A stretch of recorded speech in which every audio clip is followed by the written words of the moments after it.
Welcome, everybody. We are here, episode number 1 of the Good Old Hockey Podcast. Those of you that know us, myself, I'm Sean. This is our friend David Galli. He's going to be joining us here for some hockey talk. For this show, at least, we'll have me and him on, and we'll have other people on here too that can do it when they can.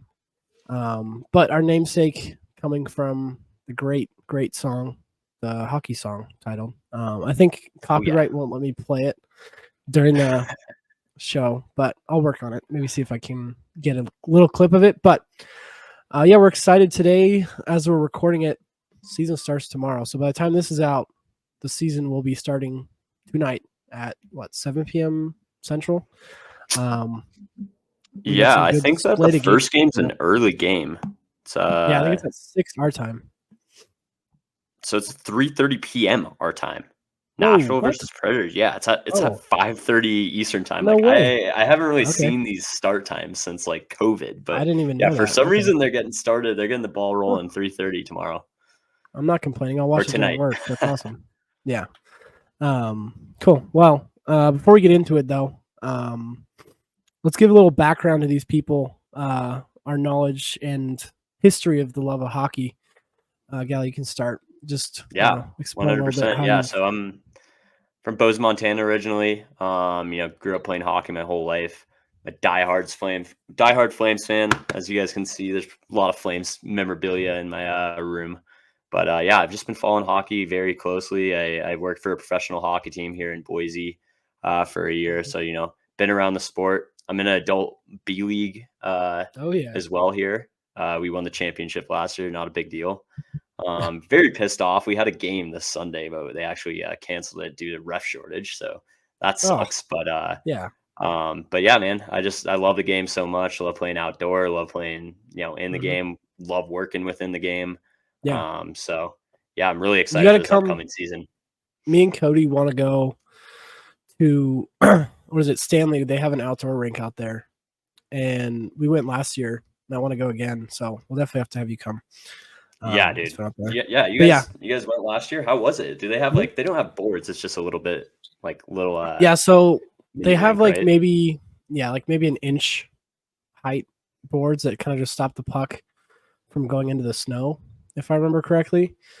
But they don't have if you shoot it anywhere above ankle height, it's going to go into a snowbank and you're going to lose your puck. Yeah. But the nets are all the little wooden. Man. That's like every fucking rink in Montana. Yeah. I grew up, so I'm from San Jose. I played junior Sharks for most of my life. Played high school hockey, came to Boise State. I tried to play freshman year, played with the men's team there. And then after that, I was like, I'm done with hockey.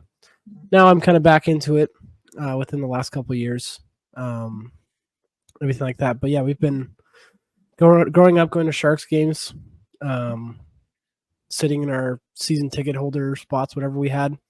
The funny thing, so we had season tickets. Gosh, I was probably 2 when we first got them. Wow. And then we had the same seats all the way up till 2016, I think. We canceled it the year before 2016, so 2015 season, I believe. Sharks missed the playoffs, and we could tell we were on the decline. The Sharks wanted to raise our season ticket prices. And my dad was like, fuck no. So he canceled them. That next season, the Sharks go to the Stanley Cup Finals. So that was kind of heartbreaking. But we went. We had a lot of good memories as a Sharks fan. Had some good times, some bad times, a lot of bad times. But now we're in the trash can. But we will be back in 5 years, I think. So we'll see. But hey, man, you're talking to a Flames fan, so I do all sorts of hardship. Yeah, forgot to say, I played high school hockey too. Just 2 high school hockey vets on here, dude. Here we go. You can pull up my elite prospects. I had 3 assists, I think, in 9 games or something. So big defenseman. But other than that, what did you do this last weekend? Dude, not a lot. Just I kicked it with my girlfriend on Saturday. Did all sorts of stuff. Honestly, we were going all around a bunch of tailgates. My old fraternity had an alumni tailgate. We got pretty sauced there. Got a lot of hot dogs, a lot of glizzies. down, lots of beers. Then went back to End Zone, watched the game at End Zone. End Zone's a great place to watch any game. Awesome place. Then we made our way over to Broadway Bar. We walked there. Me and a group of myself, and then then we went over to Meridian Bars to finish out the night, which is its own thing. That was Saturday. My Friday night was very, very interesting. One of the most interesting way I've ever made money in my life. I was the MC at Strangelove, the club downtown Boise. What? So one of our one of my buddies, DJ Moody, is like the resident DJ there.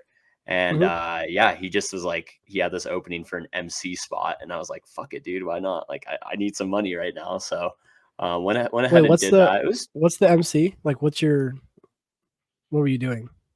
So basically I was just on the mic, just hyping people up. Like, how we doing Strangelove? And that's awesome.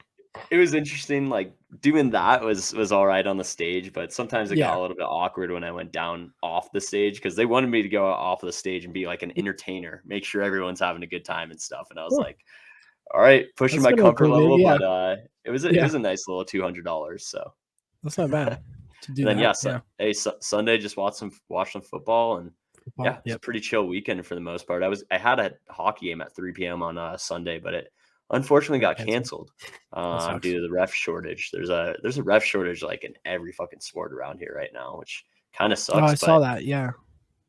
I'm thinking about possibly getting into reffing too. Just honestly, I heard it's pretty good money, and it's just be around the game more too. So that too gets you learn a little bit more too. I remember when it was before I was like, I think I was probably like 13 or 12 before I could get a job.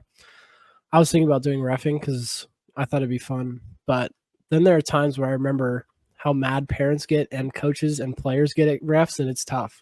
Reffing is hard, and I get why not a lot of people want to do it. So the people that do it, I salute them. Unless they call a penalty on me, then fuck them. But no, I'm kidding. But reffing is tough. But that'd be fun to do. Yeah. How was your weekend though, bro? Pretty good. Let's see, Friday. What did we do? I don't even know if I did anything Friday. Oh, I went to the Boise State hockey game. That was a lot of fun. Okay, right on. Yeah, those games were a lot of fun. Me and Cody went with our friend Scott too, and I think they won. Oh, they won 5-2 off to empty netter at the end. But in the end of the second period, they played Utah. Okay. University of Utah. So it's a pretty good team. And at the very end of the second period, I think Boise State had a 5-on-3 power play, and one of the first like plays of the where was it at? I forget where, but I don't know his name, but he came down the ice, had this nasty goal, and just like got tripped. It was not like a Bobby Orr goal, but kind of where he kind of like is diving and shooting. And then like 30 seconds later. Hey, was it 93 by chance? Jay Jones? No, I know. Yeah. What was his name? Justin Jones. No, it wasn't him. He scored the empty netter though, because I've met him before. Sure. Downtown. When you were on our podcast, not this most recent time, but the one before that, I saw him downtown. I think I had a Bauer hat on, and he asked me about it. He was like, "Oh, you were on the podcast with David or with Galli?" I was like, "Yep." So I met him before. He's cool. He had that celly against who are they playing? I think Washington. Yeah, that was sick. Yeah, dude, Jonesy's fucking good at hockey. Like he got me in with this my adult league team last year, first year. I mean, obviously it was my first year playing adult in Boise, and such a kick-ass team, dude. He is filthy. Like he is fucking nails. I know a few other players on Boise State, like I think Mike Crum is his name, and then Camden Gallagher. He goes by Galli too, which is kind of funny. So does he? Like Galli. That's funny. Galli and Galli, dude. And I played adult league with Galli and Jones, and Jones has an older brother too named Dylan. Great group of guys, and then their dad's named Rick, and Rick still plays on the team, but unfortunately Dylan and Justin are no longer on the team. Dylan moved down to Texas, and then Justin moved up to downtown, which is a bummer because, dude, Justin would score for us so much. Yeah. Yeah, I bet. Yeah. What was I going to say about that? I forget. But, yeah, that was Friday. A lot of fun. Saturday, we went to the Boise State game and almost watched them choke against fucking San Jose State of all teams. Not Embarrassing. It surprised. was embarrassing. Yeah, that team is 1-4. We're like 2-3, but that was embarrassing. It was a cool game though. They had the light show, the new lights. I don't know if you've seen them yet, but the whole stadium like went dark, and they have these like blue and orange lights that kind of light up the whole stadium. So that was cool. And then we went downtown after that. That was a lot of fun. Trying to remember anything that was really funny. I can't really remember it, but we had a good time. Sunday, yeah, it was just pretty much football. I had a fantasy draft last night for hockey too. I'll read off my Same team. here, dude. Did you? Yeah, dude. There were so many people on auto draft for my fantasy league, and Really? they're all like complaining about the time and stuff. And I'm like, oh my gosh, dude, this is brought up before. Like, come on. Yeah. I feel like that's like, unless it's fantasy football, there's always people auto drafting. I swear. Yeah, that is true. I know they just don't care, but it makes a difference. It really does. Oh Okay. yeah, big time. Is your league a 10-person or a 12-person? Or how many people are in your league? Are you saying like teams? Yeah, like how many 12-person. 12-person. Okay. So this is a 10-man league that I'm playing in. So I've got at center, I've got Ryan Nugent-Hopkins, Dylan Larkin, and then my left wing is Matthew Tkachuk. Other one is Clayton Keller. Right wing, Danny Batherson, Matt Zuccarello. Defenseman, Quinn Hughes, Vince Dunn, Justin Falk, and Jacob Chikrin. My bench is Nico Hischier, Jack Eichel, Jamie Benn, and Logan Cooley. Goalies are Shesterkin and Korpisalo, so I'm kind of excited for that team. Dude, so like I'm in. Are you going through ESPN or? We use YouTube, Yahoo Fantasy. Nice, yeah. So I'm on ESPN, and they do it a little bit different. They have like 8 forward spots, and it looks like 5 defenseman spots. They don't even do like center, or left wing, or right wing. Oh, really? That's honestly nicer than. It is a little bit nicer just because you can accumulate points a lot more. But I got like McKinnon, Marner, Eichel, Dubois, Jesper Bratt, Matt Boldy, Zegras, Taylor Hall for my forwards. Really liking my McKinnon, Marner, and Eichel. I feel like they're just gonna rack me up points, dude. Yeah, I'm really liking McKinnon this year. Like we'll get into it later, but like, dude, McKinnon's probably my pick for Hart. But yeah, my defensemen are Moritz Seider, Hedman, Luke Hughes, who is a very much a dark horse for Calder. Don't think he's going to beat out Bedardder, but I do think that he's pretty good. I got Morgan Riley and then Klingberg. Klingberg's going to be on Toronto this year, so I feel like he's going to rack up a little bit more points just because they're just such an offensive team. And then in my utility spot, I got Logan Cooley, who he's a rookie from Arizona. I think he could have a good year. He could be another Calder candidate. Yeah, 100%. I think he's totally in the discussion for Calder. And then I got DeBrincat, Fantilli, Michelli, I think his name is on Arizona, Boquist, and then Mangiapane on my bench for skaters, and then Carter Hart, Freddie Anderson for my goalies. So nice. Liking my picks a lot, liking my team. I'm a little bit worried on my D just in terms of point production, but really hope Morgan Riley and Luke Hughes and Hedman can put up some points this year. Yeah, they probably will. Cool. Well, yeah, maybe we'll incorporate that into our talks throughout the week, see how our teams did. But dude, 100%. Now we've got this here. The teams, we're going to go into a little bit here, just kind of a lookout since no games have started. So we're going to kind of look at some standout players and teams that are coming into this next season, just some teams to look out for, and I don't know, just some fun storylines too. First one on here is New Jersey Devils. So I think with the Devils, what they finished last year? They were 3rd in the Metro against our. Yeah. I believe they were. Yeah, because they played the Rangers, who were 2nd, right? Yeah. And Islanders. Yeah, I think they were 3rd, but who finished first? Carolina, correct? Carolina. Yep. Oh, yeah, I believe they finished 2nd or 3rd. I think you're right on that. Okay. Yeah, so I think. Yeah, I mean, they're a good team. They've got home ice. Yeah, they did. Yeah, I mean, New Jersey's got a talented team. Luke Hughes is now coming full season. Who do they get in the off season? Tyler Toffoli. Yes, Toffoli's going to be a good addition to their team. Yes. I mean, they just got Timo Meyer last year, correct? So I feel like he's still Yeah, at the settling deadline. in. Yeah. Yep. I think their offense is going to be potentially the highest scoring offense in the whole league. Their defense is also very like a lot of offensive defensemen. You got Dougie Hamilton, you got Luke Hughes. They're unbelievable, and then Nemec is super good as well. I feel like he might have a breakout season. But the one thing I have a question about with like the Devils is like their goaltending. Like their goaltending is kind of up in the air. They got Vanacek and then Schmid, I think, is their backup right now. Yeah. But I think for any sort of postseason success, they gotta figure out that goaltending. That is true. Because, Yeah, I that's feel the like they're a biggest. really powerful team last year. They're going to be even more powerful this year, especially adding on to Foley. I mean, he scored the most points for the Flames last year and goals. So that's going to be a huge add for their offense. Yeah, that is. Yeah. Next one here is Vancouver. Let's see. Who do they have now? Dude, Vancouver. They got Philip Hronik. Yeah. From Detroit. Yeah. So I feel like Vancouver is kind of a little bit of a sleeper. I feel like, they've been in between kind of sucking ass and then like maybe a bubble team for the past couple of years. But I feel like this year is going to be like a make or break for a lot of players. But also like their whole organization. I feel like if they have another crappy year, they're going to just go into a full rebuild. I did also see that like Pedersen was like potentially not going to be on their team.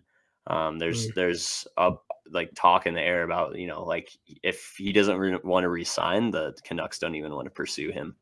So that's going to be something that interests me a lot. But I think Quinn Hughes stepping into the captain role is going to like really elevate his game. And I think that, he's going to take that by the horns, and I think he's going to be one of their best players and potentially best D men in the league. So for sure. Yeah. Could you say their pickup was? Philip Hronik. He's from the Detroit Red Wings. Yes. I think he might be playing with Hughes. I'm not sure. He's a good two-way defenseman. A little bit smaller of a stature. He's not like a super big defenseman, but yeah, I think for Vancouver, if they make wild card, I think it's a step in the right direction for them. But yeah, if they go into another not making the playoffs, I think it's time to switch some things around for them. I think a lot of players are going to be leaving. I don't think Quinn Hughes is, but I think Pedersen is probably out the door if they don't make the playoffs this year. He's freaking good. He was like, for some reason on ESPN, he was projected number one out of like, well, besides McDavid and Draisaitl. He was the next in line. So third projected points. Yeah. So he's supposed to have a pretty good year. And I mean, we'll see. I think Kuzmenko had a really good year last year. I think he's going to repeat that. He kind of reminds me of like a Kaprizov type player too. But he could really step it up this year. It's going to be interesting to watch how they do. And I think, like Demko's a good goalie when he's playing well, but I don't know. I mean, at the same time, they could also just be pulling the Canucks and shit the bed like usual. Shit the bed. Yeah. Have another riot in their city. 100%. They might need it, but okay, cool.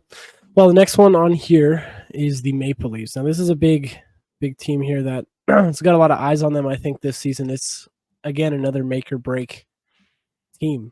I think with Toronto, they just re-signed Matthews. Good for him. 13.1 highest paid player in the NHL. Yeah. I mean they got a lot of good weapons and just pieces missing to their puzzle. I think goaltending's still kind of a question mark to them. I agree. I think Samsonov is really going to have to step up for them. They've had so many different goalies cycle through there in the past few years. So it's going to be pretty interesting how that all goes down. I do think they have a lot tougher of a team, which they were lacking in their previous playoff runs. Yeah. Like that they added on Bertuzzi, Domi, and Reeves, correct? Reeves. I think those players are going to really look out for their star players like Marner and Matthews and Tavares too. Just brings grit too. They're going to be an interesting team to watch. I think Matthew Nyes too. I think there's Nyes. I'm not totally sure how to say it, but I think he's Matthew gonna have Nyes, really good.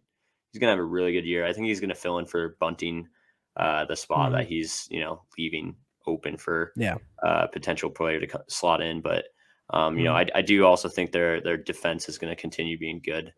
I think Muzzin is out for the year though, correct? I believe so. Did see something about that.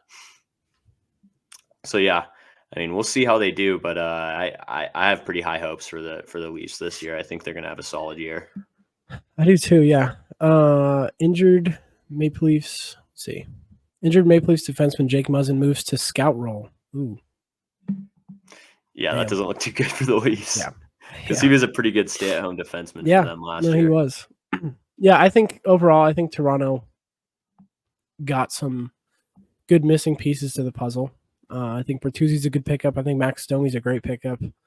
Ryan Reeves is a solid player that you want on your team, especially to defend those players. And yeah, it just brings their level of play just different. They have talented players like Willie Nylander, Austin Matthews, Mitch Marner, all those guys, but also to have some grit on that team too, I think really rounds them out. So we'll see how that goes. But the next one on here is Colorado. Now, last season, I think they had some issues with injuries last year, so I think that kind of hurt them in terms of as a team last year. I think this year they have a chance at the Central winning that division. I think, did they win it last year? Because they played the Kraken in the first round. The Kraken was a wild card team. I think they did. They still pulled it off. Yeah. I mean, I think they're a really good team. Even last year with all those injuries, and I think they're going to be pretty hungry going into this year. I see a lot of predictions saying that they are going to win the Central and potentially even the Cup, just because they got such a solid team. They got a lot of players that were still on that team that won the Cup a couple of years ago. They added Matt Duchene. Yeah. No, they don't have Matt Duchene. You sure? I don't think so. Where'd he go? Oh, he went to the Stars. Never mind. Yeah, I was gonna say he got drafted by them though. But, I don't know what I was thinking. But I think McKinnon, he's gonna step it up. I think Rantanen was hurt last year, I believe.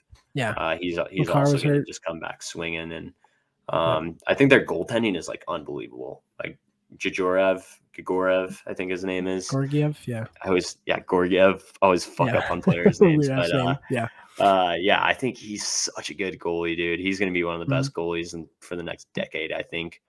He was so good when he was with the Rangers, and now he's got a solid starting spot. Not only that, some really good defensemen ahead of them. Yeah, he's got a great team around him. We haven't even talked about Cale Makar. Cale Makar is he'll be back. And he played. What are his stats? Keep talking. I'll look up his stats. I think Cale Makar is a dark horse for MVP. Low key, he could have one hell of a season. I mean, we'll see where they go as a team, but I think Makar is just going to continually be in the Norris conversation, and potentially 1 year as an MVP. So yeah.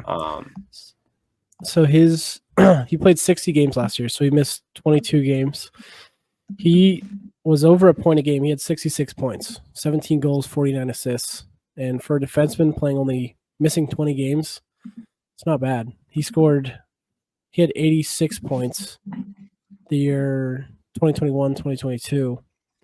So, I mean, I think, this year will be a big year for him, assuming he stays healthy, which I think he will. But that's the one thing Colorado just has to get over is that injury bug and try to make sure they all stay healthy. Yeah, 100%. But I mean, the Central is going to be a pretty tough division this year. But I do think that the Avs got it in them. I mean, I think Dallas is probably their biggest competitor. At least that's our next team in the division. But we can just go into Dallas. Then. Slide right into Dallas. I think for Dallas, Jake Ottinger is he's a great goaltender. Yeah, I think that he's that piece that's going to drive them, I think, further. I don't know. I think they'll do better this year in the playoffs. I mean, they made it to the third round. They've been that sort of sucks for them. 2020, COVID, they went to the playoffs or the Stanley Cup final. Yeah, they went to the finals. And then lost to the Lightning. So they just had some unfortunate stuff. Last year they lost to the Knights, who then won to win the Cup. Yeah. So year before it was the Flames, which that was such a wild series. And I feel like since that series, the Flames have just been on a downward spiral. Yeah. But no, I do think they have a really good they got a really good team. I think there's some questions on their D, but their offense is going to be unbelievable this year. I think adding Duchesne is just going to bring them up a notch. And I mean, when you got Robertson, Jamie Benn, Tyler Seguin, Duchesne, DeLeandria, Pavelski's on their team. We've got a bunch of these younger guys too. Yeah. I mean, I think their top 6 is like super solid. Their top 9 is great as well. Yeah. But I do think their defense is a little bit weaker. I'd probably say, Heiskanen is probably their best defenseman, or, possibly Lindell, I'd say. But there's just not a solid, like, set, like, superstar on their defense for me. I guess you could say Heiskanen, but I think, he's probably the leader in that, but he's not like, we'll see this year, but I think they need him to step up more. Yeah. As a player. But with Dallas. Yeah. Regardless, I think Onger is just going to carry their team. Like, Onger is so good. Yeah. He's played behind like not very good defenseman cores before. So I do think that, the Stars are going to go pretty far, regardless of their D or not. I think their offense is 100% going to be there. It's going to be kind of them or the Avs in the Central. I think that's my prediction. That is true. Yeah, I think those are the 2 front runners for that division. Okay, next up on here is Carolina. I don't know much. They got swept last year by the Panthers. Well, they got swept last year by Matthew Tkachuk, actually. Let's rephrase that. That whole series last year was really close. It was all 2 out of 3 games were overtime, or 2 out of 4 games were overtime. Game 4 they lost within like the last couple seconds, scored by Matthew Tkachuk. So they had it was a sweep, but it was really close series.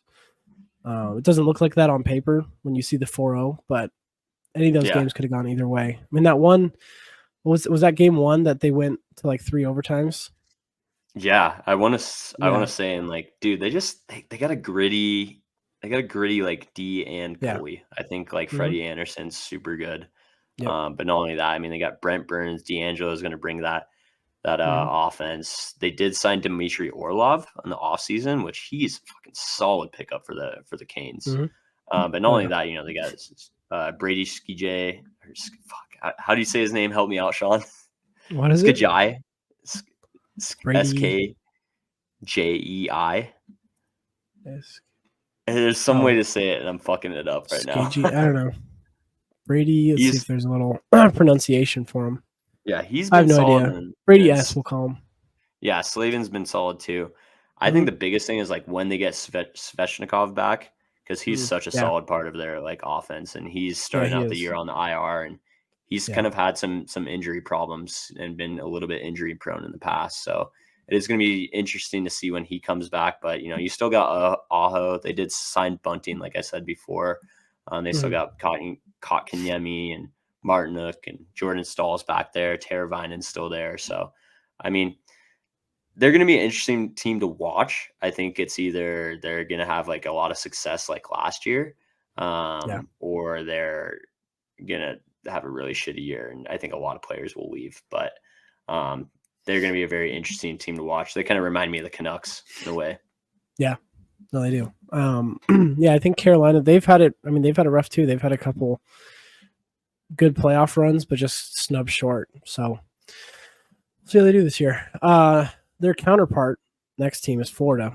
The Panthers, for me, this one's tough. I don't want to say that they're not going to make the playoffs, but we talked about this on the Settle Down podcast and kind of saying how they might not make it. And I don't think that they have a bad team, so it's hard to say that. I mean, who'd they lose? They lost Gudis, which is like, I mean, he's a good defender, but I think he was like third line defense. They lost Duclair to the Sharks. Ekblad's out. Ekblad is hurt like for a while, I want to say. Yeah, he is. So that's going to be a tough one. And Montour. I think Montour is also out. So that's going to be like a big blow to their defenseman core. But I mean, it's always hard to doubt Kachuk and what he can do. I think he's such a solid player. Same with and leader Barkov too. and Sam Bennett. I think those players really stepped up and made like a name for themselves last year.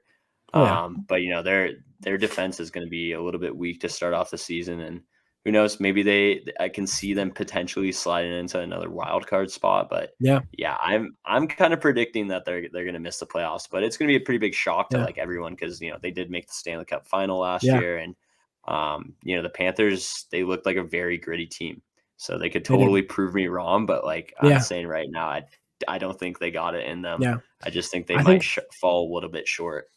Yeah, I think this team isn't on there, but Tampa, I think because let's see, so they're in the Atlantic, or are they the Metro? Yes, they're in the Atlantic. Atlantic. Okay, so you have Toronto at 1, we'll say. Yeah. 2 is tough. I'd say Boston. 2, I'm saying Buffalo, honestly. Buffalo, that's a good one. I think Buffalo is going to be really good this year. 3, I'd probably say it's going to be a toss-up between Detroit or Boston. Too. Yeah. And then like I said, they could slot into one of those wild card spots. Yeah. But it's going to come down. I think it's really going to come down to like how their players respond from those injuries, because like their team got beat up in the playoffs. Like there was players playing with so many injuries throughout the playoffs. So it's going to be interesting to see how they bounce back.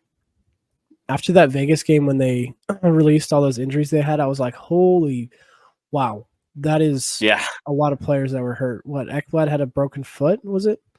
Yeah. Someone had a broken foot. I think and Kachuk had a broken sternum. Yeah, was playing he had a through broken that. sternum. Yeah, Kachuk's back and ready to play this year. I love it. Yeah, he's such awesome. A hockey guy, dude. He is. Yeah.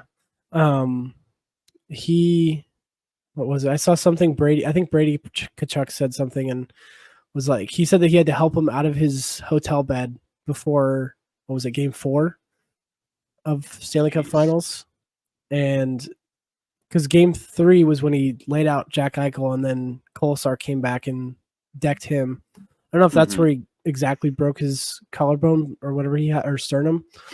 But he definitely somehow in Game 4 still was able to almost scored a tying goal at the end of the game. Because I remember looking back, I was like, holy shit, he had a broken sternum and almost damn near tied the game for them in Game 4. And then Game 5, he just couldn't play because I think he was dead. I think he said if he said something like, if I sneeze, I feel like I might die or something like that. But yeah, so dude, I think Florida's going to have a tough. So much, dude. Having him on the Flames was like the best. When Matthew Tkachuk was on the Flames, I'm so pissed. Like literally, we could have given them the captaincy, and I'm gonna sound like beating a dead horse right now, man. Like about this, like I'm gonna be talking about it for years, but like till he retires, probably, and maybe after. Tkachuk was one of the best players. Yeah, fucking real, dude. Till I die, I'm gonna be talking about this, dude. Like straight up Tkachuk, like he's such a one explosive player, but like he's just such a good leader, dude. Like he is, The Flames should have given him the captaincy in a heartbeat when Giordano left. And stupid fucking Brad Treliving, dude. Brad Treliving fucked it for us. So now he's on to Toronto, though. He might do the same thing in Toronto. Hopefully, we'll see. Yeah. Okay. Cool. So our next one is Detroit. So talked a little bit about them, but I think Detroit can sneak into the 3 or the wild card this year. No, they missed the playoffs last year. But they have a pretty solid team. They got Alex DeBrincat. Breakout year. I think he's gonna have such a good year. Yeah. DeBrincat's I think so too. I think he's gonna be on their first line. He's gonna really pop off, and Dylan Larkin's gonna have another good year. But not only that, they did have some goaltending troubles last year, but so that's also gonna kind of come down to it. I feel like a lot of these teams are saying the goaltending is gonna come down to the goaltending, but we'll see. I also think Moritz Seider is gonna have another great year. He's super young. He's very solid back there.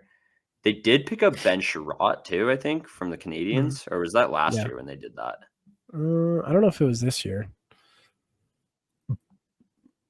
think Moritz Snyder. Let's see, Red Wings. Oh yeah, they sent Sherratt to the Wings last year. Okay. I think Moritz Snyder. I remember during the fantasy draft, he was on the he was like a couple picks ahead. I was like, how's he not been taken yet? And I was like, I'm gonna take him, and then someone took him the pick before me, and I was pissed. But yeah, I think he's gonna be a little bit of a I mean, he's not gonna win the Norris, but he could be up there in contention for it at least. Maybe become a finalist if he has a good year. But yeah, I think he'll have a big year this year. And yeah, I think overall, I think Detroit is going to have a good season. I don't think they'll miss the playoffs this year, but I mean, like we said, I think the Atlantic is a tough division to be playing in this year. It's going to be pretty interesting, and I mean, Boston's obviously in that division, and yeah, I mean, who knows what we're going to see there? They lost so many key pieces.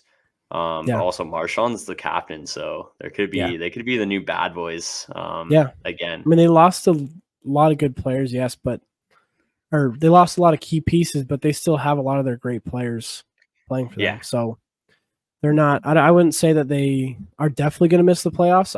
I wouldn't be like super shocked if they missed the playoffs, but I also wouldn't be surprised if they made the playoffs either. So they're definitely. That division's so tough now that we're talking about it more. Yeah. But yeah, next one on here is Chicago. So they play tomorrow. They just got obviously Connor Bedard, the biggest, one of the most hyped prospects I think I've seen since Connor McDavid. 100%, maybe even more hyped. I think more. I think it's just with the way in the the social media age and stuff.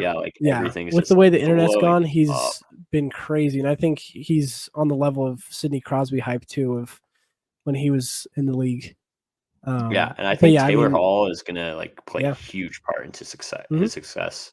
So if Taylor Hall is firing, I think that Bedard is gonna have one hell of a year, and I think he could be putting up points, like McDavid's first year or Crosby's first year. I think we could definitely see that, and he's just such a generational talent. Like watching him in the playoffs, or pardon me, the preseason was just unbelievable. Was just he looked like he was a different level out there. No, he did, and even you could say it's preseason, but still, those are still all NHL caliber players. And he's not. Maybe he wasn't playing against the best of the best teams or their lineups, but still, all those guys on that team. I remember everyone was saying oh, he's doing that against a bunch of 17-year-olds or whatever. Yeah, and then I was like, well, I just saw him do that against a bunch of 30-year-old players. So, I mean, he had a couple good moves. He had that one. Did you see that? What was it against Marc-Andre Fleury? The shootout. Yeah, I did see that. And he tried to go between the legs, and then Fleury totally tripped him, and he fell, and then Fleury just comes by and taps him on the skate. And was like, nice try, kid. Welcome to the league, kind of thing. But yeah, dude, that would have been. I think we're gonna see something special. A lot of cool goals. Here's my question. I mean, how many goals do you think that Bedard's gonna score? I think. If I want to be, you think he's got 35 plus? Yeah, you think he's going to be 35 plus? 35 on the median. I think he could. I could see him getting 30. I could also see him getting 40, but that's a really high shot, or shooting for the stars there on 40 goals. But I think 35 is a good number, assuming he stays healthy. And I think, dude, I think it's going to come down to Taylor Hall. I think if Taylor Hall has a bad year. The Hawks are just out of any. Oh yeah, the Chicago Blackhawks are not going to have any success, but I think Connor Bedard will have a lot of success. I think.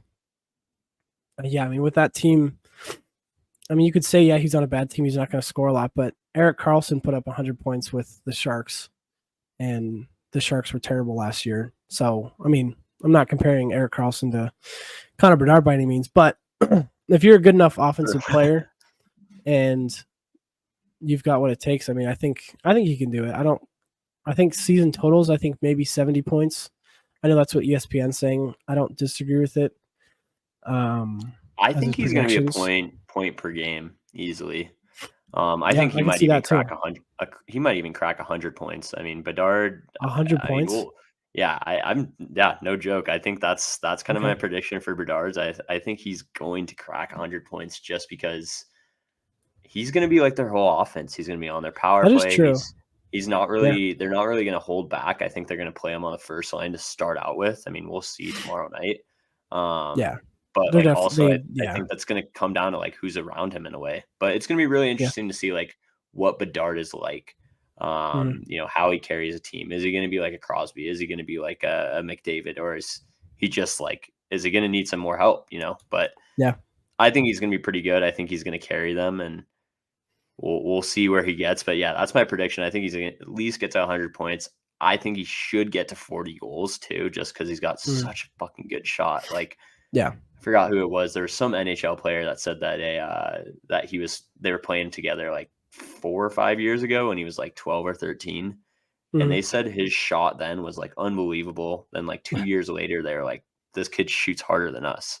And like you can just see like in the World Juniors when he was in junior, like in the dub too. Yeah. Like he was just like so fucking good. Like his shot He was was different level the there. one thing that was noticeable. And in my opinion, more noticeable than like McDavid or Crosby. Like his shots just like unbelievable. Dude. Yeah, Wrist he's shot. more of a traditional like sniper. You could say. I mean, he's gonna get assists too. I think he could.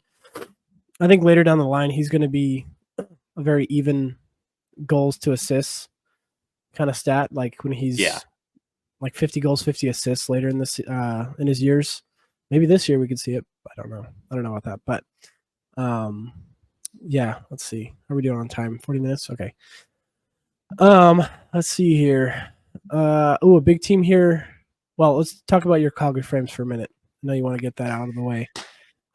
Dude, Calgary Flames, I'm telling you right now, man, like this is going to be another make or break year for a lot of players on the team. Not only that, I think Huberdeau's got to have another bounce back year. I think he kind of had like a quiet year last year.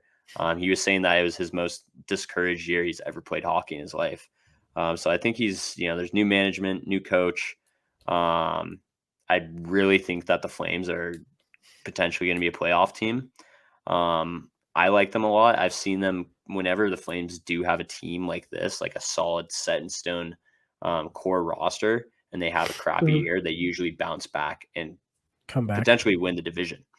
So I think it's also going to have to come down to their goaltending. I think Markstrom's going to have a way more of a bounce back year because the year before he was a Vezina finalist, and then last year he had, I think, below .900 save percentage. So, with the Flames, I think they're going to be, they could potentially be a bubble team, but Dustin Wolf is another person they could totally slot in there if Markstrom's not doing good. But I do really think their D-core is very strong. I think Anderson's going to lead that charge. He was kind of saying some stuff in the offseason, like fuck all the noise, like we're going to show it on the ice. And then like I think Matthew Coronado is going to have a breakout year. I'm predicting Matthew Coronado probably has 30 goals in him. He's a rookie, straight out of Harvard, first round pick. Really impressed during the preseason. I think he scored a hat trick in one of the games, so he's definitely got it in them. It's going to be interesting where they slot him in the lineup. He did make the opening night roster, so really excited to see how the Flames do this year. But I'm really hoping they don't have another shitty year because that was painful to watch. Yeah, and they got a new captain too. So Michael Backlund's their new captain. Michael Backlund. Okay, yeah, that's not bad. Cool. Cool. All right. Well, that pretty much wraps up. We'll talk about teams at least. I'll say one thing about the Sharks. I hope we suck absolute wiener this year. I hope we tank. I hope we get good picks. That's all we need. We got Will Smith, who's playing BC this year, Boston College. So I'm excited for that. I'll watch that team a little bit just to see how he does. But as far as the Sharks feature, just starting from scratch now at this point, especially since having Erik Karlsson be traded, Timo Meier at the deadline. And I think Mike Greer, our GM, I think he had said he's not opposed to getting rid of some of those older players like Couture, and if anyone will take Vlasic with his, I think he's got like a $4 million contract, which is insane for a defenseman, or maybe it's like 6. It's something crazy. But I think with him maybe getting rid of Hurdle too, just some pieces just to reset. You really got to reset with this team. So I'm looking forward to watching them lose. honestly. So I'll be watching everyone else though. That's tough. That's tough, but it's part of the process, and in 5 years it'll be worth it. So I'm not so upset. But yeah, we talked about Bedard a little bit. Now let's talk about Fantilli. Did you see him get lit up by Matt? Oh, not Matt Duchene. TJ Oshie. Yeah, I did. Preseason? Dude, I think. Yeah, I think Fantilli's got it in him to have a really good year. It's going to be interesting to see how he does. I think Columbus is going to be a very intriguing team to watch this season after their off-season drama. Not only Fantilli, but I think Gaudreau's got to step up a lot. Gaudreau had the lowest point total I think he's ever had in his career last year. With that given, he was on a new team.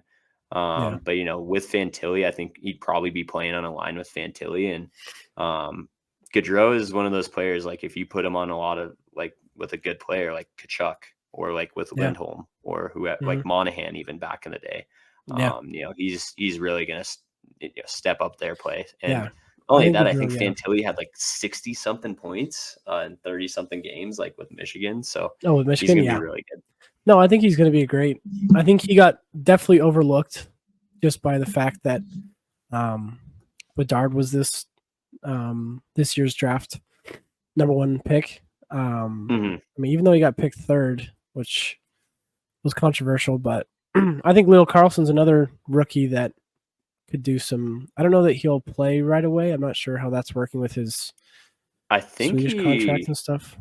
So yeah, I think he's going to be playing this year because is he okay? Supposedly on Instagram, yesterday, he said that goodbye to his Swedish team. He's going to be playing here basically. Thanks for the good 3 years. Yeah. So I'm going to be really excited to see him play, and he's a second overall pick. So a lot of good rookies. I'm fucking stoked for the rookie class this year, dude. Logan. This Cooley, rookie class is insane. Yeah. Fantilli, of course, Bedard. Then you can Luke even Hughes. throw. I think Luke Hughes is going to be technically a rookie, and then he will because he only had Calgary too. 3 years he played. Matthew Nyes is another rookie for correct. Yeah, Toronto. There's a lot. Let's see. Also, Slavkovsky. Is that the guy from Montreal? Yeah. I'm very interested to see how he does. So because how many points did he even get last year? He did not have that good. That's the thing. I don't know if he's considered a rookie this year. I don't know how many play. If you play a certain amount, he's not. He's not okay. But it's kind of he's almost reminding me of Lafreniere. Just kind of not as good as people thought. Last year. Pulling up his EP right now. He only scored 10 fucking points in 39 games. So that's pretty rough for a first overall draft pick. Also, I think just that draft class of those COVID years, I think has just been tough. I mean, Alexis Lafreniere, which we'll see how he does this year. I think this is one of his make or break seasons. 100%. He's definitely 24? On the hot seat, dude. I think he might get traded if he doesn't have a good year with the Rangers. The Rangers will probably get a decent haul for him too, but he's got to start over somewhere new if he has another bad year again. Slavkovsky is going to be interesting to see. I mean, he could, just given his size, and he's only 19 years old too. I feel that's something young, a lot of people aren't considering, but he last year I think I think it's hard because you see Bedard and you're like, oh, this kid's gonna do great at 18. He's gonna possibly crack 100 points, kind of thing. Where this guy, I just don't think that draft class was as strong. I mean, I think he's got a couple years to develop, but I think he's still a good. He's a good player. We'll see how he does this year. Let's see another. Hughes brothers. I'm excited to watch Jack and Luke play together. This season, it's just going to be, I don't know, something totally different. Not totally different, but to have that brother dynamic with these two super. I'm trying to think the last I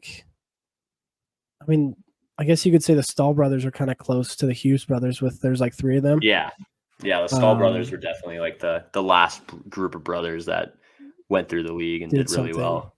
Yeah. Also the Sedin sisters. Those two, those are like the last two. Like I guess those are twins. They're a little bit different, but like brothers that played always together. So we'll see how these two do. But I am excited to watch them play.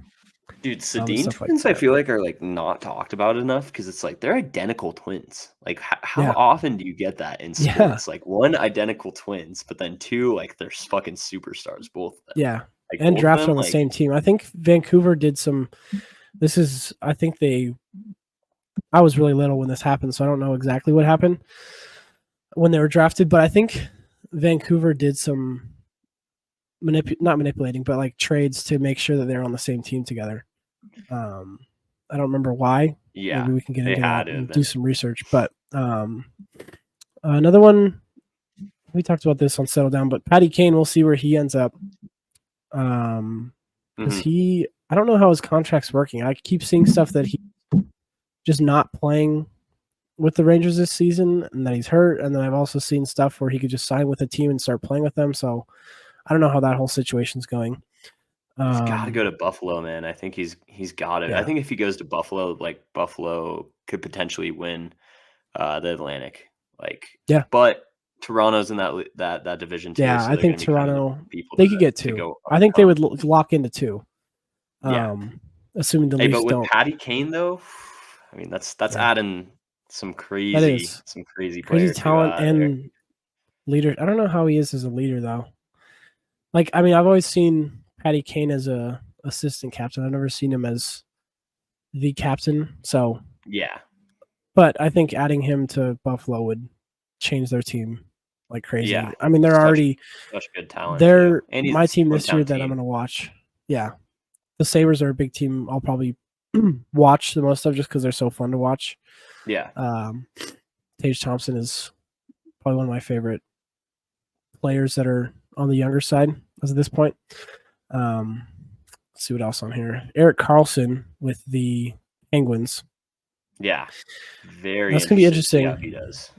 I'm curious to see how that graveyard of a team does, and just see how they all mesh together. I mean, I think it's like it's one last push. Fucking team in the league, right? Yeah, especially their stars. I mean, I guess they got Jake Gensel. Yeah. He's a little bit younger, but I mean, most of their players, Malkin, Crosby, Letang, and now Karlsson, who are all over 30 as their big name players. Yeah, so their average age is 31.1 years old. Oh, I believe they are the oldest team in the I think league. Boston was last year, maybe. I know they were up there in age. So who knows? Maybe we'll see another. Yeah.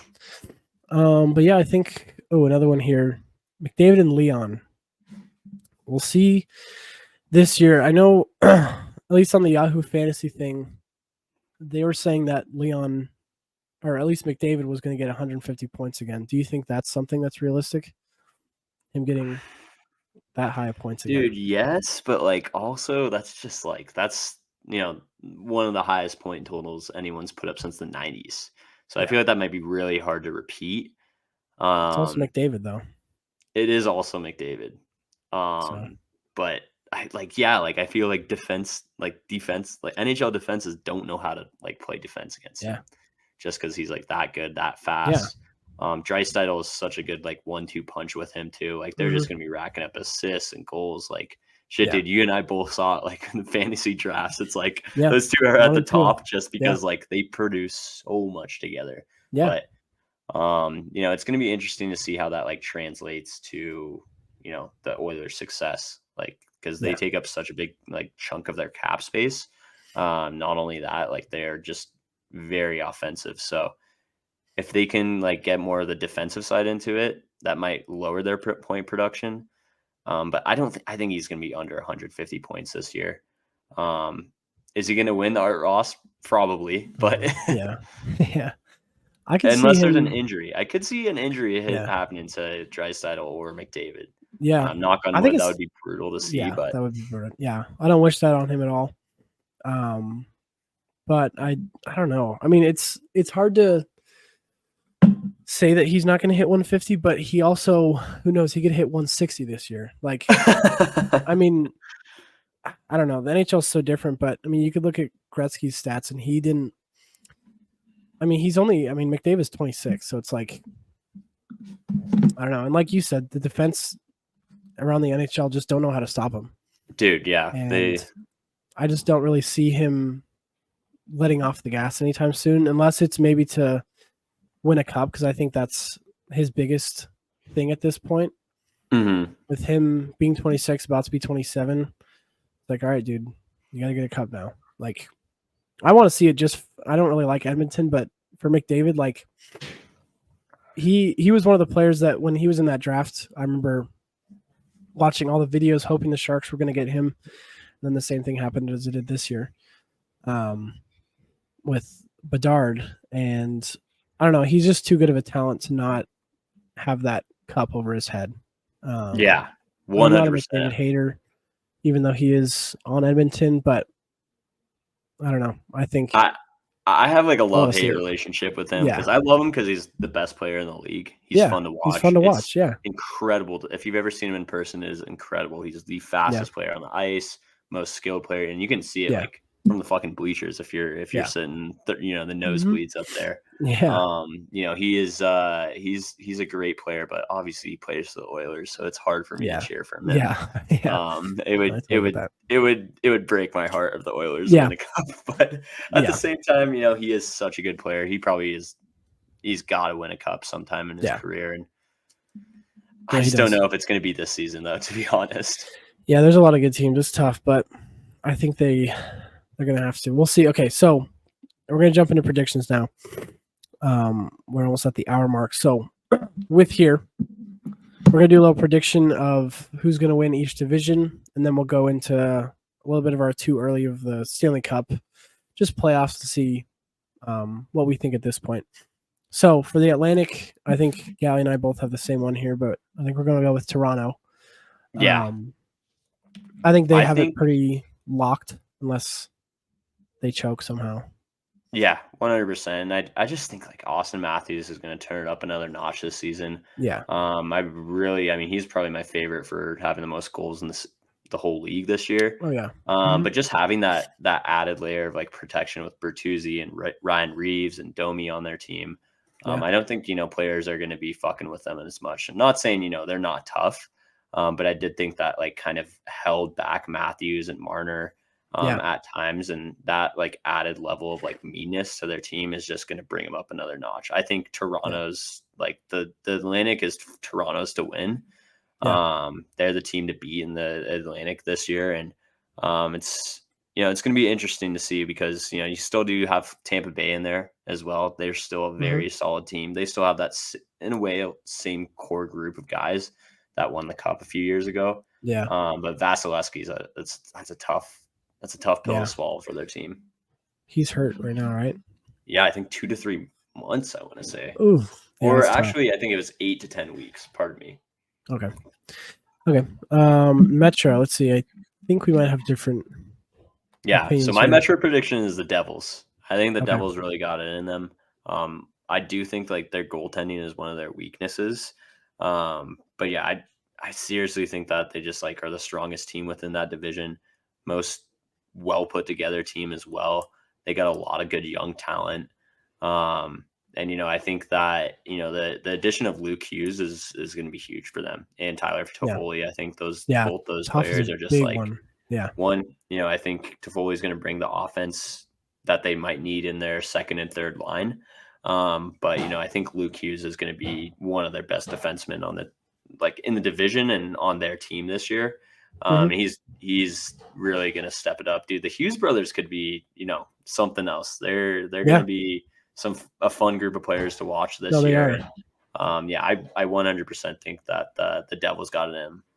Yeah, I think this season is going to be a fun one to watch, just with all those teams. My Metro, I think I'm going to go with Carolina. Okay. I think I think they won it last year. And I think they'll do it again. I don't think that they've really lost any key pieces. They haven't really gained a whole lot either, but I think just overall, I think the Hurricanes are going to do it again. I don't think it's going to translate in the playoffs, though.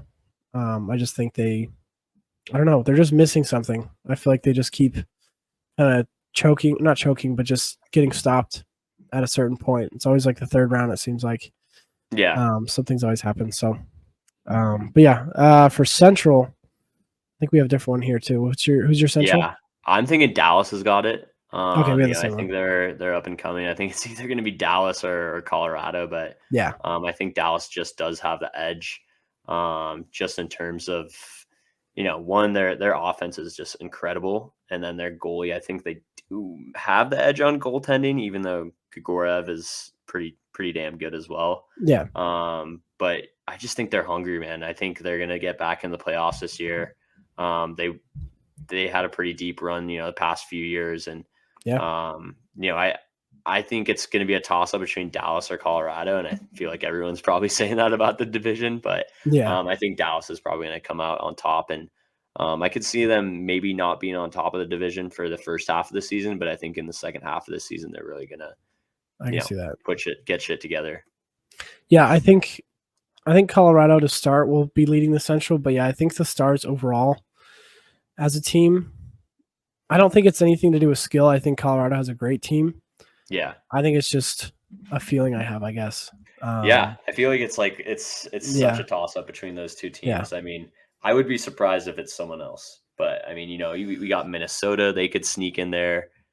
That's really the only other person I see. Yeah. Maybe Winnipeg. That would be fucking insane if Winnipeg came out of left I think field. Winnipeg's going to be another wild card team. I think it'll honestly be the same as last year, similar to last year. The playoffs, at least in the in the Central. Okay, so for Pacific, I know we have different opinions here. Who's your Pacific pick? Yeah, so my Pacific pick, Calgary Flames, bringing it home, baby. Like I said, when we do have like an off year, there's a lot of switch ups, and I really think they got it in them to win the Pacific. It's going to really depend on the Knights, how the Knights do. I just don't see the Knights having another bounce back season like last year. They always prove people wrong with that, but I don't see the Knights being as dominant as they were last year. I feel like teams may figure them out this year. Besides that, they're going to have to get over Edmonton too. But, with Calgary, they got a new team, or they got a new front office. They got a new coaching staff as well. Yeah. They got a pretty young group of players.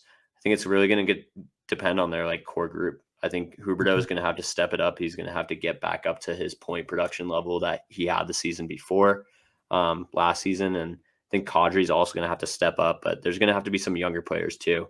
I think Jacob Pelletier really sucks that he's out, but I think Adam Ruzicka, and Matthew Coronado, I think if they can slot in the second line, I think that, the Flames are going to be looking really good this year. Not only that, I think they have probably the strongest goaltending within the division when the goalies are on top. So, I really, really like the Flames this year in terms of winning the division at least. Will they make it far in the playoffs? Probably not. They might just get a first round exit, fucking per usual Flames, second round exit too. But yeah, that's my prediction for the Pacific. Okay. Yeah, I think for Pacific, for me, it's a toss up between Vegas and Edmonton. I think Vegas does it though. I don't think that they win the cup this year, but I think Vegas is another team where they didn't really lose a whole lot. I think the biggest question mark for the Knights is their goaltending. I do not believe Adin Hill is going to repeat. I mean, it's hard to repeat anything, but he had a great playoff run, and that's what it takes to win a Stanley Cup. Obviously, we saw that with the Panthers where Bobrovsky just turned everything on, and all of a sudden they beat Boston, and then they run through Toronto, then they run through Carolina, and then by the time Vegas comes around, then it's just like everyone's banged up and hurt. They just got beat up. So I think for Adin Hill to repeat that is going to be tough. And 100%. But I think as a team, I think that they're still really solid. So I'm having them win the Pacific. Okay. And our next thing is a President's Trophy. They're also my pick for President's Trophy. My reasoning behind that is so that I am jinxing them right now with the President's Trophy curse so they get knocked out of the playoffs. So, I'm thinking New Jersey is going to win the President's Trophy. I think they they got it in them. They had a really good year last year with a young roster. This year they're really going to turn it up a notch. And that curse could follow them into the playoffs, and they might not go very far either. But I think New Jersey is just like within their division they're playing in. They got a lot of potential to beat a lot of those teams, but pick up a lot of points as well. So another question, I guess, what would you say the weakest division in the NHL is right now? Pacific probably, or Central. I think both East Coast. Well, Atlantic. Yeah, I think Pacific, because like I think it's who's in that. I would say Edmonton, Vegas, Calgary, which is also the Kings too. But everything after that, barely touched on the Kings either. Yeah, fuck the Kings. Not really, but I think the Kings. That's another. I think those 4 teams are going to be in the playoffs. Everything outside of that, though, I mean, I guess we'll see how the Ducks do. But I mean, I don't know. The Sharks are god awful. I guess the Canucks are pretty good too. What about Central? They're all kind of just like bubble teams, like same with Seattle. Yeah. Like is Seattle going to repeat what they did last year? Like Seattle had a hell of a season last year and going into the playoffs, but I just feel like that success, it just seems like kind of an inconsistent thing from my perspective. Yeah, I think it's tough. I would say weakest. Damn, that is hard. I'd probably say Pacific right now. Yeah. Or potentially the Metro. Metro's a good one too. The Metro, there's just a lot of, I mean, like those teams that used to be powerhouses like Pittsburgh and Washington, they're so fucking old now. That's true. Yeah. And the Flyers are there too. It is going to be, and the Islanders and the Blue Jackets. I really don't think the Rangers are going to have as much of a good year either. Yeah, I'd say it's either Metro or Pacific. I'm still leaning Pacific just because, like, compared to last year, I mean, holy shit, those teams. Pacific last year were bad. Yeah. Just absolute dumpster fire. Who's your? Oh yeah, you said President's Trophy. Okay, so for Stanley Cup, then, who do you think is in Stanley Cup Finals playoffs? See, I'm saying Toronto versus Dallas, and I'm saying Dallas takes it. Okay, Dallas with the cup. Or I'd say Toronto versus Colorado, and then Colorado takes it. Okay. Yeah, I think this is a bold prediction because I think this would be really fun to see. I think this would be compared to last year, whatever you want to think about it, I think last year's Stanley Cup playoff was really boring. The finals. I think everything before that, I think the first round was amazing. That was the best first round of hockey I think I've seen in a long time. Just in terms of all the games and stuff. I think the finals were a bit boring, obviously with Vegas pretty much just beating up the Panthers the whole series. But this season I think would be really fun with Edmonton versus Toronto. You have Austin Matthews and Connor McDavid going head-to-head for a Stanley Cup for both teams that are, I mean, Toronto's cursed. They haven't won since the 60s. Oilers haven't won since, what, Gretzky or Messier? The 80s. And they're both Canadian teams. That would be pretty fucking sweet to see 2 Canadian teams in the finals. Yeah, I just think it'd be a lot of fun to have 2 of the best players go toe-to-toe. And that would be good for NHL marketing, too. I'm kind of willing it out there for them, hopefully. They would sell the hell out of that series. I think it'd be a lot of fun to watch. So that's what I'm hoping, and I think Edmonton would take that over Toronto. Okay, Edmonton over Toronto. Yeah, I think Toronto. We both have Toronto, and we're just losing. Yeah, it's hard to with the curse. It's hard to get past that and not just remember that and be like, oh, they haven't won since then, and they're choked. So see, I'm thinking like Toronto is gonna have a deep run in the playoffs this year, but then I don't think they got it in them to win it. I think potentially next 2 or 3 years they could probably win it, but if they have a deep run this year, I think that's going to get a lot of playoff experience for their team, and they're going to be hungry for a cup rather than hungry for making it past the first round. Yeah, no, I agree. I think my reasoning for Edmonton, or at least a big one, I think after last year, McDavid losing like that, I think that's just a real shitty way to lose, especially in the second round. So I think he just comes back, and I think we see a different player, if that's even possible. But So maybe I think his points maybe come back a little bit, and it's more focused on winning. But he's also their offense, so them winning would mean he's got to score points. So could go either way. But that's my reasoning for Edmonton. I think Connor McDavid's going to come out and just be insane. So next up is our predictions for the awards. We're just going to give not all of them, just the bigger ones. We're going to give off the Hart, the Norris, the Calder, the Rocket, and the Vezina. So who is your pick? I think you already said it, but who's your pick for the Hart? Nathan MacKinnon. I think he's going to have a hell of a year. I think he's going to be up there with McDavid in points. I think missing Rantanen last year was really tough for him. And I think Landeskog too was out last year. I think those two players being back are going to bring a lot more point production to MacKinnon, especially on the power play.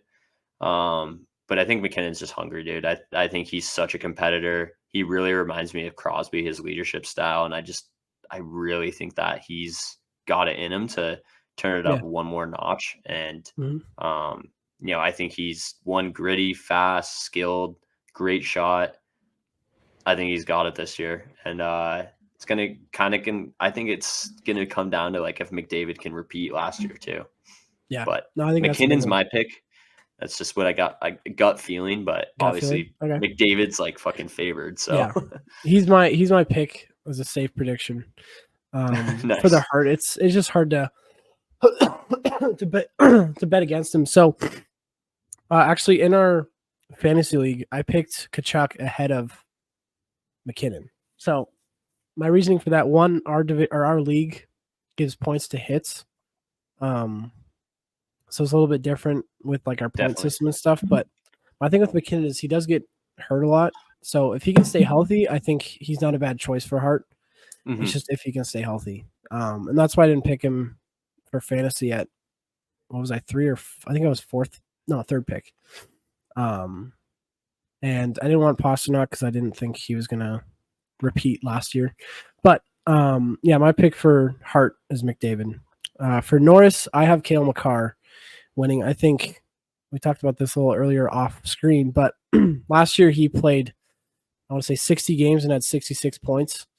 Mm-hmm. I think with him being hurt last year, obviously, and I mean, Erik Karlsson getting 100 points as a defenseman, obviously you're going to give that Norris to him. But I think Cale and Colorado are going to have a big year, and I think he's going to be part of that, which I think gives him that lead in the Norris contention. Yeah. I think that's a solid pick. I think Rasmus Dahlin is got it. That's another good one. He's coming off of signing a huge contract. Yep. He's really been quarterbacking the Sabres power play. Not only that, he's just been really upping his production season to season. I think this is his season to win it. He's in his prime right now. I think the Sabres are going to have a really solid team too. But I'd say Rasmus Dahlin is probably my pick. Cale Makar is a very good pick, safe pick as well. But yeah, that's who I got for the Norris. Okay, cool. Awesome. All right. This one, I think we both got this one, but the Calder, I'm saying Bedard. Assuming he stays healthy. Again, yeah, like we said, there's a lot of good rookies, but I think he is the front runner. And for me, I think he's got to win it. For all the hype he has. I think there's a lot of good rookies that can give him a run for his money. I don't think he has it locked in, but I think he can do it. Yeah. I think it's got to be Bedard too. Like I said, I have very high hopes for him. I think he's potentially going to crack 100 points. Yeah. Really going to have to come down to like who's around him, but that might not even matter. He might be that good that doesn't matter who's around him. Yeah. He might just be that big of a stud. Yeah. Not only that, I think he is a very natural leader. I think the whole media saw how upset he was getting about preseason losses, which was kind of funny to me, but also showed just how much of a gamer he is. Yeah. But I think he's got that. I think dark horse though, or second, I'd probably say like Logan Cooley's like up there. Luke Hughes is another person up there, and potentially maybe Fantilli. I just think that I think Luke Hughes has got it a little bit more than Fantilli at least. I think Bedard's just going to wipe them kind of out of the water. Yeah. I don't know. I think his talent, as much as people want to say. I like he's very NHL ready, and I think he's, if anything, more than NHL ready. I think he's better than probably 70% of the league. I think. Yeah, definitely. Maybe not defensively, but just skill wise, I think he's better than 70, almost 80% of the league. Yeah, 100%. And I just think he's another generational player, and I think Calder, he's got it in the bag. I don't even know the odds for him to win the Calder, but I'm sure he's the favorite, probably like minus 150, minus 200 probably. Or something like that. It's probably not great odds if you're betting on him. Okay, so for the Rocket, I think we both have the same one here. I know last year he had not so good of a year, but I think Matthews this year, Austin Matthews, is going to be my pick. I think it's yours too. For the Rocket, how many points do you think, or how many goals do you think he scores? Dude, I think he's cracked in 60 goals this year. I think 60? He's got it in him. I think he's bouncing back from a not so good season last year. Yeah, he had a hand injury too, so it's like that's tough. Yeah, but I just think with like the grit that Toronto has, it's going to open up a lot more ice for him. But not only that, he's such a good shooter. Like he's got it in him to get 60 goals. I believe he's done it before. Yeah, when he won it 2 seasons ago, he didn't. Last year, obviously McDavid. The year before that was him though. He had 60 goals.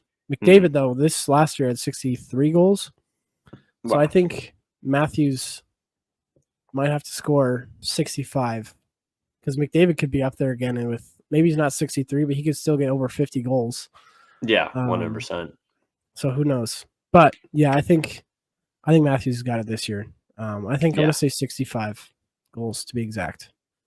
Wow. Okay. I'm saying 66. I'm one up you one 66. Okay. Cool.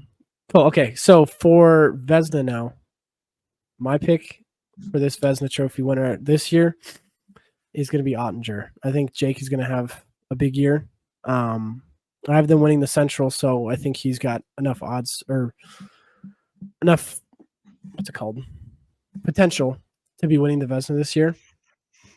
I think he's new. I want someone new other than Shesterkin or Sorokin or Vasilevsky. I want some new blood. I think Jake Ottinger is a perfect candidate for that. What about you? Yeah, I think Ottinger is a great pick. Going to be a little bit biased on this one. Jacob Markstrom, though. I think Jacob Markstrom's he was a Vezina finalist 2 years ago. And I think he's bound to have a good year this year. So, I think he could really carry the Flames as well, potentially even to winning a division for them. If he does really step up his play and played like he has in the past. I mean, I see a lot of goalies have one off year and then the next year they're just absolutely lights out. So that's my prediction. Very, very bold prediction. Yeah. That's what we're here for. It could definitely be Shesterkin or one of those guys as well. But I do like Ottinger though. That's a solid pick. But I didn't put too much thought into Vezina, but I'm going with Markstrom. Yeah, Markstrom. Yeah, I think those are two solid, like not so cut. Like it's not very obvious. Like maybe if we said Shesterkin, it'd be like, okay, yeah, sure. I'm sure he would win. These two, I think these guys have a chance to be kind of shock the league a little bit. Get them their Vezina. But cool. All right, next we are moving into our pick'em. So this is kind of something different we'll be doing with this show. At the end, we'll do a little pick'em. We'll pick a couple games out of the week. Galli, I know, is a big sports bettor. I do it sometimes. I do want to have our friend Zuch on here for this part especially because this guy, I don't know if you ever met him, but he is, I always call him Nostradamus because we'll be watching, say, Boise State, for example. He'll say something and it happens. So he'll be like, watch, this is where San Jose State gets a first down. And then I always be like, dude, shut the fuck up. Like, it's going to happen now. And they go down and score. Or get a first down or something like that. So he's did that throughout the playoffs. He had an amazing sports betting record. He, I think, ended with like $1,800 in his account. Damn. At the end of the playoffs. Yeah. That's wild. He was betting it was like kind of low, like $25, $20 bets. And then I think by the third round and the Stanley Cup Finals, he was betting like $200 per game and got, if not, okay, here's a good way to put it in perspective. So we had tickets to go to Game 4, Vegas versus Stars. We bought flights, the game tickets. It was Game 5, so it was in Vegas, and he was betting on the Knights to win. He bet the first game, he would always do like bet the over under and then the money line. So he would do Vegas over under 6, so he'd say 6, and then so the first 3 games he got every single one of them correct. I was like, Zach, for the love of God, please just don't bet on Game 4 because I really want to go to this game. He didn't bet, and the Stars won Game 4, and then every time I follow his bet, so then Game 5, I did exactly what he did, and we bet like Vegas to win over 6.5, and then Vegas lost Game 5. So I think he'd be fun to do it with. He loves hockey too, but dude, yeah, let's get him on here for the pick'em. What we'll do this time, we're gonna do the first games. That'll be tonight, Tuesday. All right. So what we'll do is I'll give the different lines for money line, spread, and over under, and you just got to pick one of those 6 options. So you can pick the over of the game, the under of the game, or the money line spread. But we're not just going to do a straight out like I think Chicago's going to win. We're going to do a little bit different. So for Chicago, they are plus 195. Pittsburgh is minus 250 for the money line. The spread has Pittsburgh winning by 1.5, and the over under is 6.5. So what is your pick for that game? I am loving and I'm smashing over 6.5. I just think both of these goalies, Mrazek and Jerry, I think there's probably going to be 4 or 5 goals within the first period, in my opinion. I think it's going to be a high-scoring game. I think we're going to see Bedard score as well. That's another one of my picks that I'd throw out there. Very good prop. He's plus 195 for Bedard first goal. To be honest, like he's such a generational talent. He's got to score. He's got to score his first game. So like out of that game, there's, obviously the over I think is very good. Over 6.5. Totally could see that hitting by the third period. But not only that, I think Bedard's going to score his first goal too. Yeah, I like that over 6.5 a lot. So I'm going to go with you on that one too. That was my pick. I'm going over 6.5. I think, like you said, I think it's going to be a high scoring game. I think it could be like a 5-3 kind of game or something like that. Maybe 4-3 even.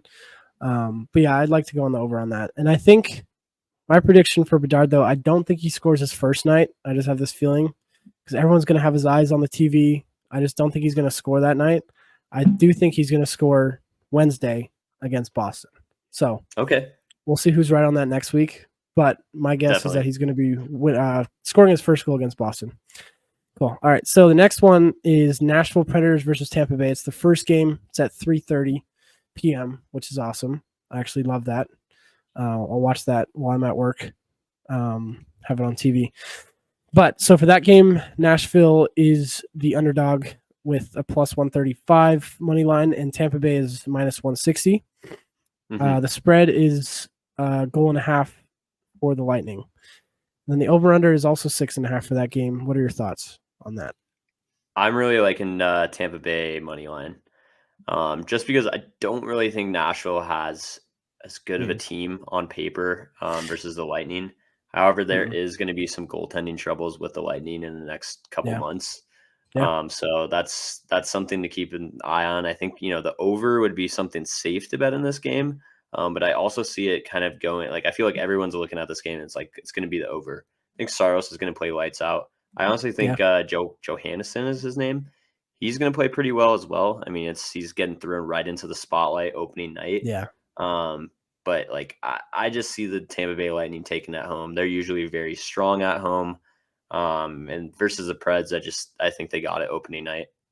Yeah, I want to go under 6.5, but I just don't know. Sometimes the over-under on these games are really tough because you could get a 1-1 game or a 2-1 game. Yeah. And then sometimes, I mean, it's really I don't know. I'm gonna go under 6.5 though. That's my final choice. Under 6.5. Okay. I think it's like a 3-2 kind of game. I think it's going to be high scoring. It might be a little bit of a nail biter at the end if someone's able to tie it up. But I think the under 6.5 is my pick for that. Definitely. For this one, next one on the night, I think this is the night game. So Nashville and Tampa Bay play at 3:30 on Wednesday. 5:30 Eastern time. We'll just do it for that. 5:30 Eastern time. And then 8 o'clock Eastern, I believe, is Chicago and Pittsburgh. Yes. Yeah. And then I want to say the Kraken one's probably like 9 or 10. So that's the night game. Yeah. Kraken versus Knights. So Kraken are plus 145 money line. Knights with minus 175. And the spread is a goal and a half for the Knights as well.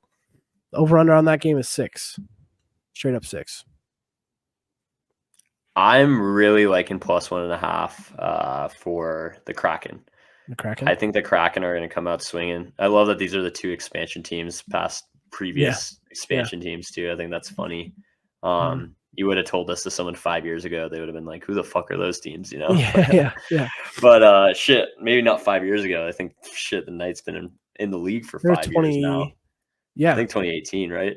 2018, yeah. So jeez, 7 years ago, if you told someone, I know. Yeah, 2018 is 5 years ago. That's crazy. Yeah. But I really like the Kraken in this game, plus 1.5.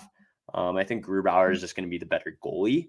I could see it being a 1-goal game, but yeah, I do too. I'm thinking, I'm thinking the Kraken are going to keep that within 1.5 goals. I could see this game also go into OT. That's a very bold bet to throw on, but I think it's going to be a pretty close game. Okay. Yeah, I like that. So Kraken plus 1.5, and maybe throw in a side bet of it going to overtime, because that could be interesting. That 6 over under is tough. I don't know. I think it's going to be tough. I think that game is going to be the Knights game to win because they're at home. They're going to do their Stanley Cup ceremony with the ring, everything about it. I think they're going to win that game. I do think it's going to be close. So I'm also going to ride that with you, that plus 1.5 for Kraken. I don't think the Knights are going to win by 2. I think they're going to win by 1. I think it's going to be a close game. It's going to be electric there, I think. But yeah, I'm going to say that 1.5. Right on. Yeah. Cool. I really like that 1.5 spread. Yeah. Yeah, I do too.